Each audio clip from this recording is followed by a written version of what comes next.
Assalamualaikum warahmatullahi wabarakatuh. Halo semuanya.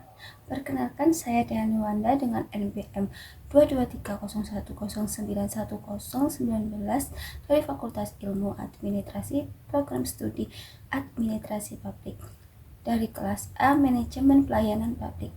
Jadi di sini saya mendapatkan tugas individu, yakni mereview buku yang berjudul Manajemen Pelayanan Publik. Di sini meliputi inovasi, kualitas, dan kepuasan masyarakat di era digital yang ditulis sendiri oleh Bapak Hayat dan diterbitkan tahun 2025. Sekarang kita masuk ke bagian pendahuluan. William J. Sivin menyebutkan dua tugas utama administrasi publik. Yang pertama yaitu Management of Development dan yang kedua yaitu Administration of Law and Order. Negara berkembang fokus pada pembangunan, sedangkan negara yang maju fokus pada hukum dan ketertiban yang mencangkup pelayanan publik. Pelayanan publik berjalan dalam konteks dinamis, terutama di era VUCA dan BANI. Tantangan utama saat ini adalah administrasi lag, yaitu kemampuan sektor publik, dan kebutuhan masyarakat yang juga semakin beragam, berubah-ubah, dan menuntut kualitas tinggi. Pemerintah tidak hanya mengandalkan paradigma government, tapi perlu beralih ke governance. Paradigma governance melibatkan sektor non-pemerintah dan mencangkup berbagai pendekatan seperti New Public Management, New Public Service, New Public Governance, hingga Digital Governance.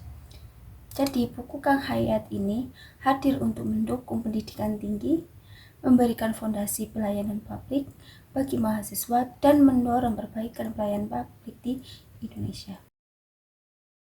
Selanjutnya masuk ke bab pertama. Di bab pertama ini membahas tentang prinsip dan manajemen pelayanan publik sebagai pilar utama negara. Topiknya mencangkup strategi manajemen, inovasi, kepemimpinan, serta pengukuran dan evaluasi layanan. Mahasiswa diajak memahami elemen prinsip seperti transparansi, efisiensi, keadilan, dan responsivitas, dan fungsi administrasi publik seperti perencanaan dan pengawasan. Manajemen pengetahuan berperan penting dalam pengambilan keputusan yang efektif dengan metode perencanaan, pelaksanaan, pemantauan, dan evaluasi kebijakan publik, serta standar pelayanan dapat diharapkan dan dapat ditingkatkan. Di bab pertama ini juga mengulas pelayanan berbasis elektronik, pelayanan prima, serta regulasi yang mengatur pelayanan publik. Di bab kedua ini membahas mengenai ruang lingkup manajemen pelayanan publik. Dekade 2000-an di Indonesia ditandai dengan reformasi tata pemerintahan untuk menciptakan sistem yang bersih, akuntabel, dan transparan. 3 tujuan utamanya, yang pertama yaitu merancang ulang struktur pemerintahan, meningkatkan peran daerah, dan memperbaiki pengelolaan keuangan negara. Dalam mencapai tujuan tersebut, sektor publik memerlukan manajemen yang efektif seperti di sektor bisnis. Manajemen menurut para ahli seperti Handoko, Manulang, Stoner, dan Freeman, serta G. Terry adalah proses yang melibatkan perencanaan, pengorganisasian, pengarahan, dan pengawasan sumber daya untuk mencapai tujuan secara efektif dan efisien. Di bab 3 membahas mengenai dasar hukum dan regulasi pelayanan publik. Pemerintah bertanggung jawab menyediakan pelayanan publik yang sesuai hukum dan kebutuhan masyarakat. Namun, kualitas layanan sering belum memuaskan karena regulasi sektoral yang bervariasi. Undang-Undang Nomor 25 Tahun 2009 menetapkan prinsip dan standar pelayanan publik. Namun, implementasinya sering tidak efektif.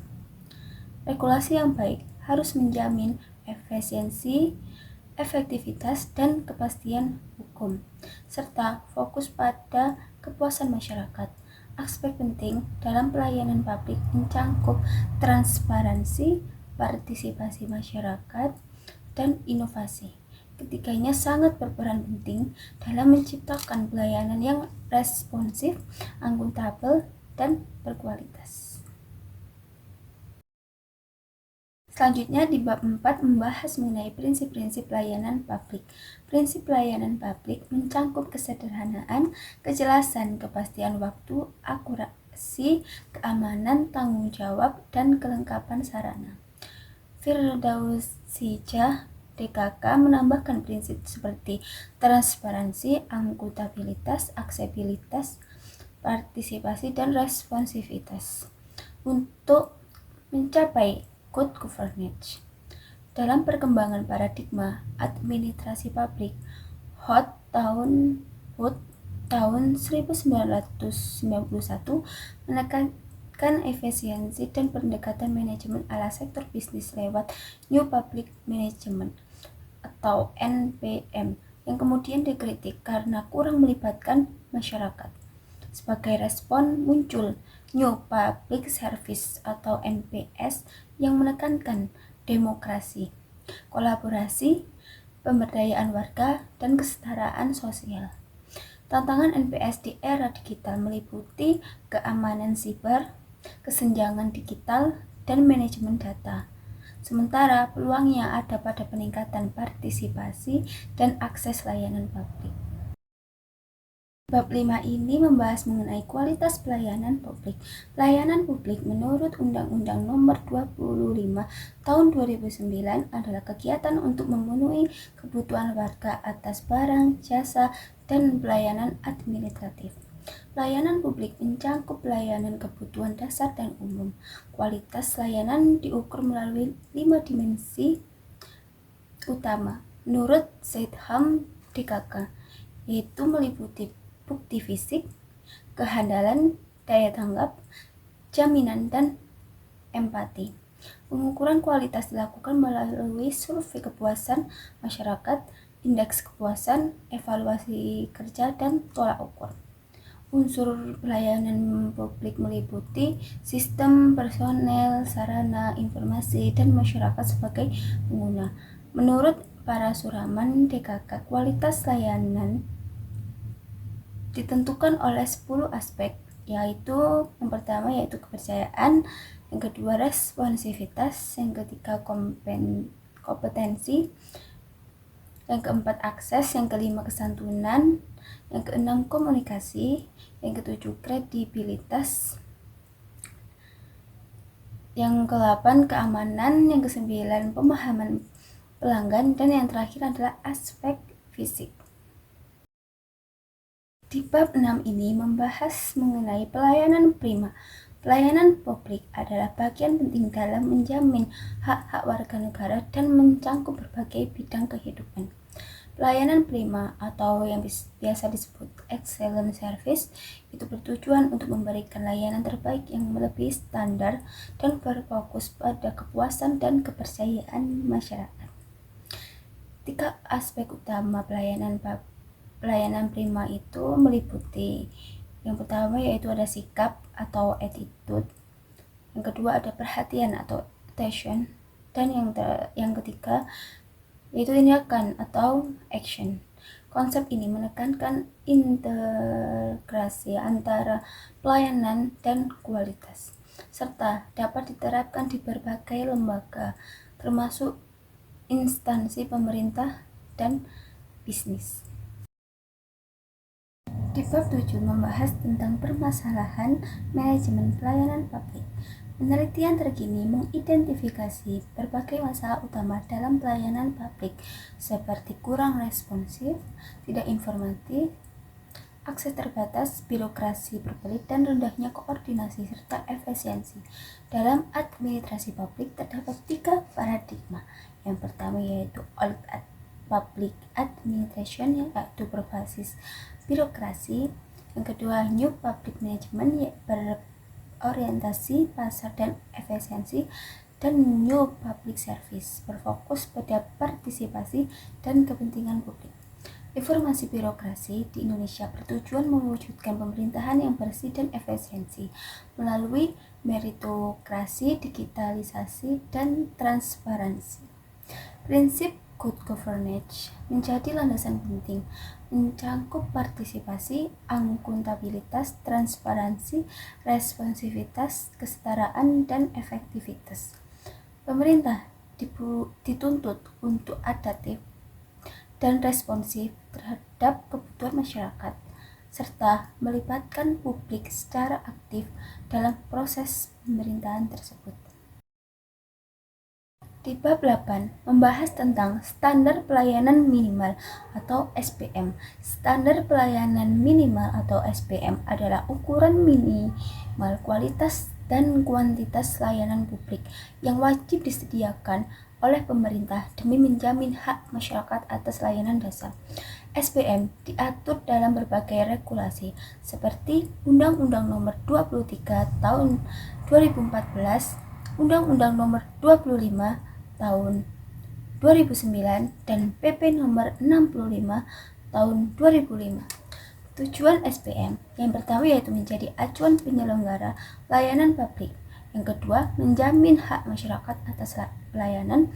Yang ketiga, mendorong pemerataan dan konsistensi layanan antar wilayah. Komponen SPM meliputi prosedur layanan dan pengaduan batas waktu, pelayanan tarif biaya, hasil layanan, fasilitas, keahlian pelaksana, evaluasi kerja, dan lain-lain. Ada pula manfaat implementasi SPM. Yang pertama yaitu menjamin mutu layanan publik, yang kedua menjadi dasar penganggaran berbasis kinerja, yang ketiga memberikan kepastian anggaran layanan dasar. Implementasi SPM mendorong koordinasi antar pihak untuk mewujudkan pelayanan publik yang merata, terstandar, dan berorientasi pada hak warga negara. 9 ini membahas mengenai kinerja dan profesional pelayanan publik. Pelayanan publik dasar adalah hak konstitusional yang harus memenuhi standar kualitas untuk mencapai kepuasan masyarakat dan meningkatkan kepercayaan terhadap birokrasi. Kinerja aparatur menjadi indikator penting dalam menilai keberhasilan organisasi publik, baik secara manajerial maupun operasional. Kinerja juga menjadi alat evaluasi dan pengendali strategi organisasi. Profesionalisme aparatur dalam pelayanan publik ditunjukkan melalui kreativitas, inovasi, dan responsivitas. Kualitas pelayanan diukur tidak hanya dari kesesuaian prosedur, tapi juga dari kepuasan masyarakat terhadap hasil layanan. Di bab 10 membahas mengenai budaya etika dan kode etik dalam pelayanan publik. Pelayanan publik dapat dipahami secara sempit sebagai penyedia barang dan jasa oleh pemerintah, serta secara luas sebagai proses administrasi yang berorientasi pada kepentingan masyarakat. Tujuannya adalah untuk meningkatkan kesejahteraan masyarakat melalui layanan yang berkualitas dan andal.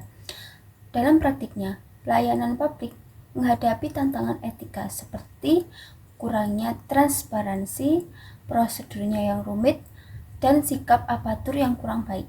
Oleh karena itu, etika sangat berperan penting dalam mewujudkan good governance melalui integritas, transparansi, dan keadilan yang didukung oleh pengawasan dan evaluasi yang efektif. Di bab 11 ini membahas mengenai transparansi, akuntabilitas, responsabilitas, partisipasi publik, dan integritas pelayanan publik. Akuntabilitas publik merupakan dasar etika dalam pemerintahan yang menekankan tanggung jawab dan transparansi dalam pengambilan kebijakan dan penggunaan sumber daya. Transparansi adalah ciri penting dari good governance, menuntut keterbukaan dan seluruh proses pemerintahan. Sedangkan adanya partisipasi publik sangat penting untuk memastikan pelayanan publik sesuai prinsip demokrasi dan mencegah penyalahgunaan kekuasaan. Dan terakhir, adanya integritas ini berarti keselarasan antara pikiran, perasaan, dan tindakan yang berdasarkan kebenaran dan menjadi dasar penting dalam pelayanan publik.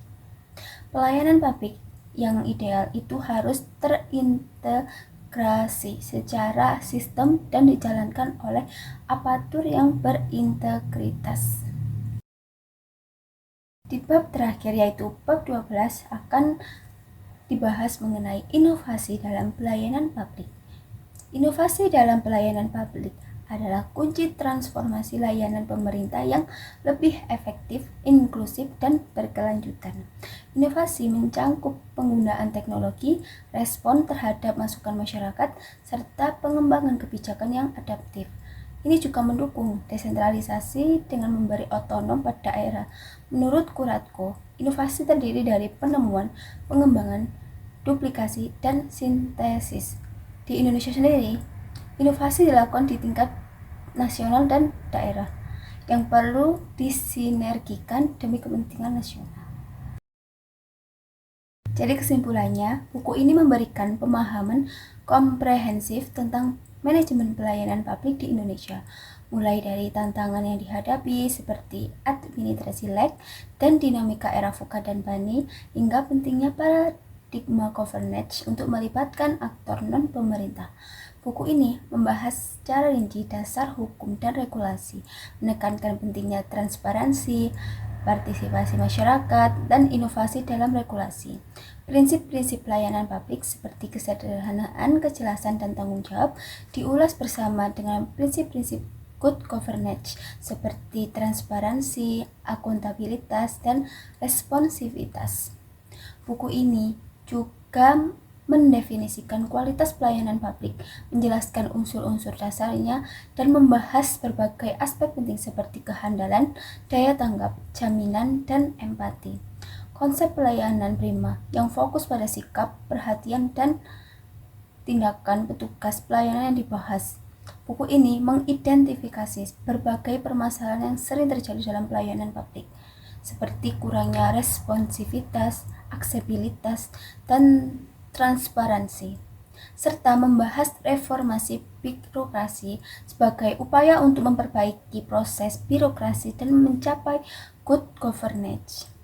Konsep standar pelayanan minimal atau SPM, tujuan, manfaat, dan komponen-komponennya yang dijelaskan, pentingnya kinerja dan profesionalisme apatur dalam memberikan layanan publik, serta etika dan kode etik dalam pelayanan publik, serta tantangan implementasinya dibahas secara mendalam dalam buku ini.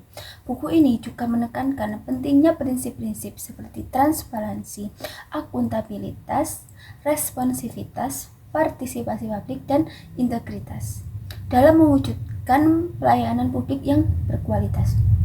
Terakhir, buku ini membahas pentingnya inovasi dalam pelayanan publik, menjelaskan jenis-jenis inovasi, dan menekankan pentingnya inovasi di tingkat nasional dan daerah.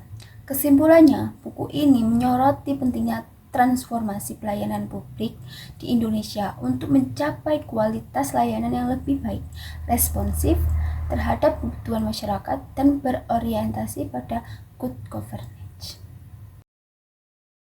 Mungkin itu saja yang bisa saya sampaikan. Mohon maaf apabila ada salah kata dalam pengucapan. Wassalamualaikum warahmatullahi wabarakatuh. See you guys.